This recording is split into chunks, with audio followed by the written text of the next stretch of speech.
Hello and good evening everyone. I hope आपकी तैयारी अच्छी चल रही होगी। तो जैसा कि आप सभी जानते हैं, हम एचटेट पीजीटी की सीरीज़ चला रहे हैं जो कि जब तक आपका एग्ज़ाम होगा तब तक होगी। इसमें हम आपका जो 60 मार्क्स का मैथमेटिक्स आता है पीजीटी के एग्ज़ाम में, उसको कवर करा रहे हैं। और इसी के बीच में हम आपका 2023 में जो पीजीटी का प्रीवियस ईयर क्वेश्चन पेपर है उसको डिस्कस कर रहे हैं। इससे पहले भी हम 2-3 वीडियो बना चुके हैं जिसमें हम क्वेश्चन 91 to 105 कवर कर चुके हैं। अगर आपने वो वीडियोस नहीं देखी हैं तो प्लीज़ वो वीडियोस देखिए। अब चलते हैं क्वेश्चन नंबर 106 पर। If H is the height of right circular cone. देखो राइट सर्कुलर कोन की बात कर रहा है ना, एक राइट सर्कुलर कोन है।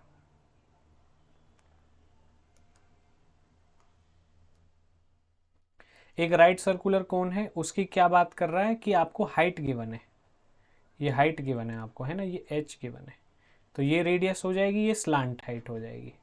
स्लांट हाइट ही गिवन है आपको, 2 गिवन है।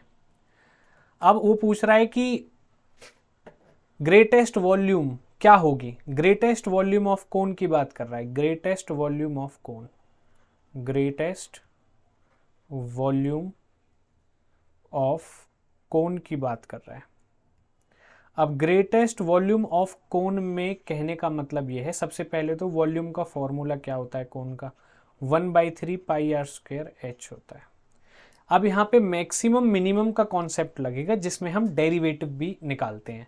मैक्सिमम के लिए डेरिवेटिव क्या रहता है, मैक्सिमम और मिनिमा जब निकालते हैं ये हो जाएगा आपका, देखो मैक्सिमम हाइट की बात कर रहा है तो यहाँ ये इस एक्सप्रेशन को हम h की फॉर्म में चेंज कर लेंगे। कैसे चेंज कर लेंगे, यहाँ से L square will be equal to H square plus R square, ये फॉर्मूला होता है।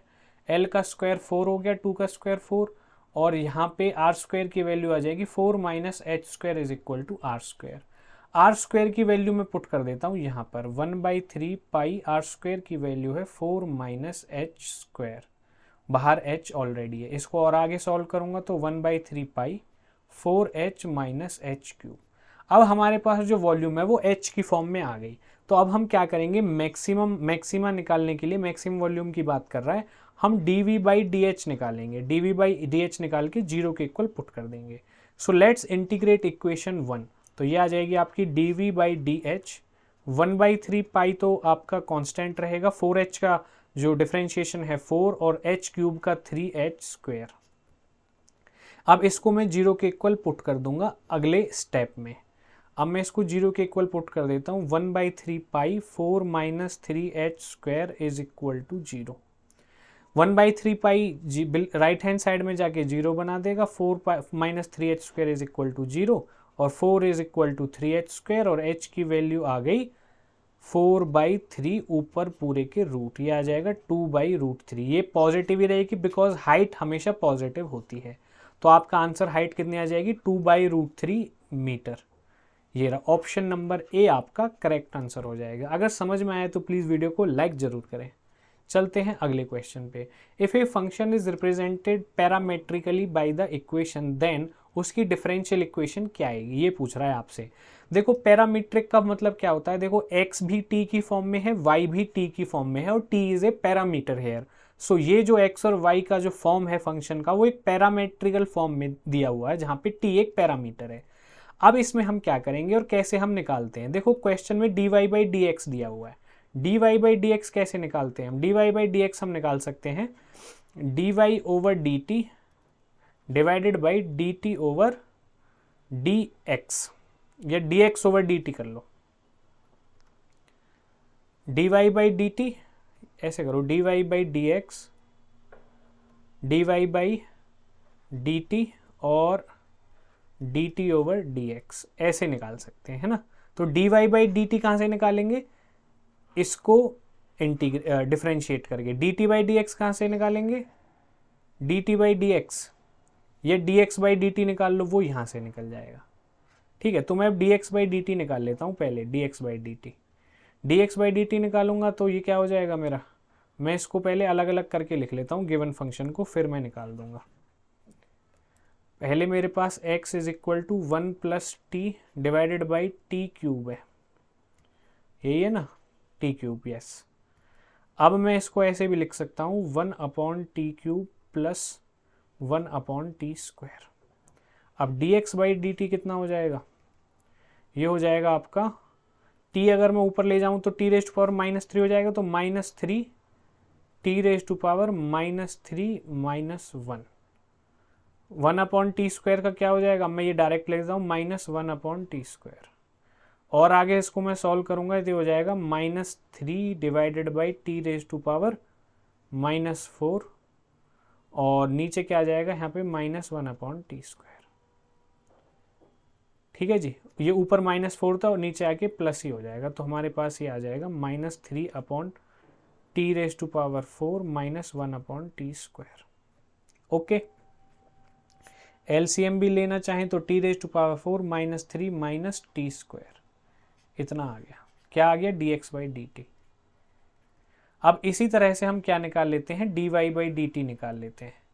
dy बाई डी टी कितना आ जाएगा आपका, यहाँ से सॉल्व करते हैं, ये आ जाएगा 3 तो कांस्टेंट है 3/2, t² का क्या हो जाएगा, t ऊपर आएगा तो -2, nx n-1 का फॉर्मूला लगेगा, -2t -2 -1 प्लस, अब ये t भी ऊपर आएगा, 2 कांस्टेंट है, t raise to power -1 t raise to power -1 ये आ जाएगा आपका 3/2, 2 तो कैंसिल ही हो जाएगा है ना, और ये -3 बच जाएगा, 2 से ये 2 कैंसिल, और t जो ऊपर -3 है ये नीचे जाके +3 बना लेगा, आगे -2 t रेज टू पावर, यहाँ पे भी क्या हो जाएगा -2, और अगर मैं नीचे लिखना चाहूँ इसको यहीं के यहीं, तो ये माइनस से प्लस होके ये 2 है, ये t रेज टू पावर 2 हो जाएगा। एलसीएम अगर लेता हूँ तो t³ एलसीएम आएगा, और ये -3 -2t आ जाएगा, इतना हो गया। इसमें कुछ झोल तो मुझे लग रहा है, इसमें ना कैंसिल, ये सेम आना चाहिए था न्यूमरेटर।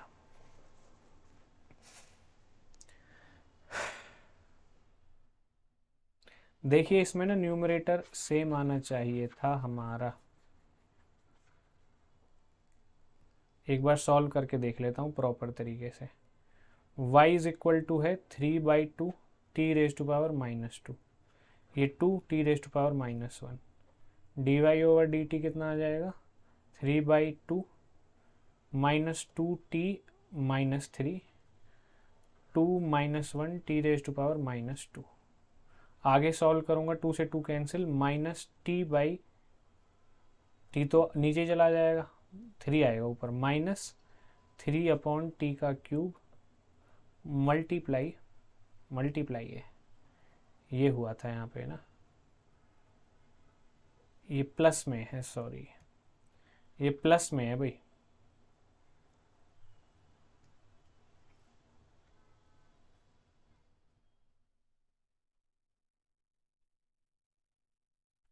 यहाँ भी प्लस में, यहाँ भी प्लस में, यहाँ भी प्लस में, तो ये आ जाएगा आपका -2/t²। आगे सॉल्व करेंगे तो t³ -3 प्लस -2t, तो ये आ जाएगा आपका -3 -2t बाई t³। तो शायद मुझे ना इसमें दिक्कत लग रही है, यहाँ पे इसमें कोई गड़बड़ हुई है, एक्चुअली ये प्लस है, यहाँ पे ये क्या है, प्लस। चलो मैं इसको भी एक बार सॉल्व कर लेता हूँ यहाँ से,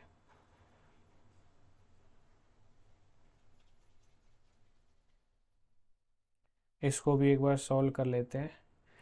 देखिए अब इसको सॉल्व करेंगे जब हम, तो क्या आ जाएगा यहाँ पे, x तो ये है, इसको मैं कैसे लिख सकता हूँ, 1, ये ऊपर t ऊपर आ जाएगा, t रेज टू पावर -3, नीचे 1 रहेगा, और ये आ जाएगा आपका t रेज टू पावर -2, अब ये आ जाएगा -3 t रेज टू पावर -4, और ये कितना आ जाएगा -2 t रेज टू पावर -3, आगे सॉल्व करूँगा तो आ जाएगा -3/t raise to power 4 -2/t raise to power 3, t raise to power 4 LCM -3 -2t, देखो अब सेम आ गया, हाँ न्यूमरेटर सेम आना था, अब जैसे देखो न्यूमरेटर सेम आ गया।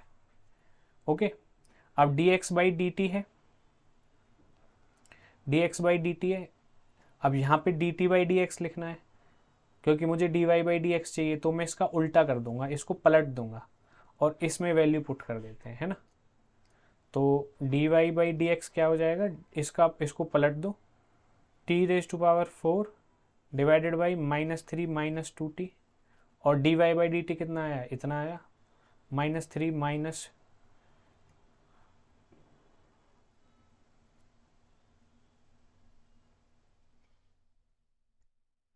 t⁴ है, और यहाँ पे ये ऊपर आ जाएगा -3 -2t डिवाइडेड बाई t³, ये पूरा कैंसिल हो गया, और t³ से ये बस सिर्फ t बचा, मतलब dy बाई डी एक्स की वैल्यू कितनी आ गई, t। अब आंसर तो हमारा आया ही नहीं, ऑप्शन में से कोई भी ऑप्शन नहीं है, तो अब हम क्या करेंगे, यहाँ पे बहुत ध्यान से, जो क्वेश्चन है इसी में x की वैल्यू, ये dy बाई डी एक्स की वैल्यू t पुट कर देंगे, t की value dy by d x put कर देंगे इसमें, क्योंकि मुझे इस फॉर्म में आंसर चाहिए। तो अब मैं क्या करता हूँ, x जो है, x तो x ही रहेगा, 1 प्लस t क्या है, dy by d x divided by dy by d x का क्यूब, ये राइट हैंड साइड में चला जाएगा, तो ये हो जाएगा x dy by d x का cube is equal to 1 plus dy by d x. अब ऑप्शन देखो कौन सा ऑप्शन में बैठ रहा है, x dy by d x का cube 1 plus dy by d x, option number B आपका क्या हो जाएगा, करेक्ट आंसर हो जाएगा। क्लियर हो गया आपको क्वेश्चन, आई होप आपको ये समझ में आया होगा। समझ में आए तो प्लीज़ वीडियो को लाइक करें और स्क्रीनशॉट ले लें, आपके लिए काफ़ी ज़्यादा हेल्पफुल रहने वाला है। अब देखते हैं, a delegation of 5 student is to be formed from a group of 10 students if 3 particular students want to remain together whereas 2 particular students do not want to remain together, then number of selection. देखो इसमें दो case बनेंगे, case 1,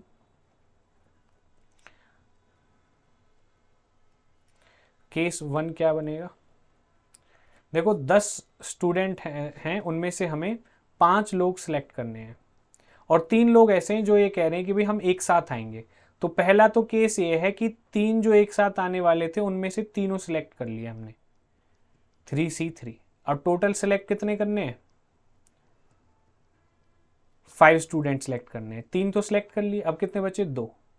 अब 7 में से हम कितने select कर लेंगे, 2, 7C2, ठीक है, सिलेक्ट कर लिया। लेकिन इसमें से एक कंडीशन एक ऐसी माइनस करनी है, जो 2 स्टूडेंट एक साथ नहीं आना चाहते, 2 particular student do not want to remain together, और मान के चलो वे दोनों में से दोनों ही आ गए इस साथ में हमारे में, जो हमने चूज करें बाद में, तो उस कंडीशन को हम इसमें माइनस कर लेंगे।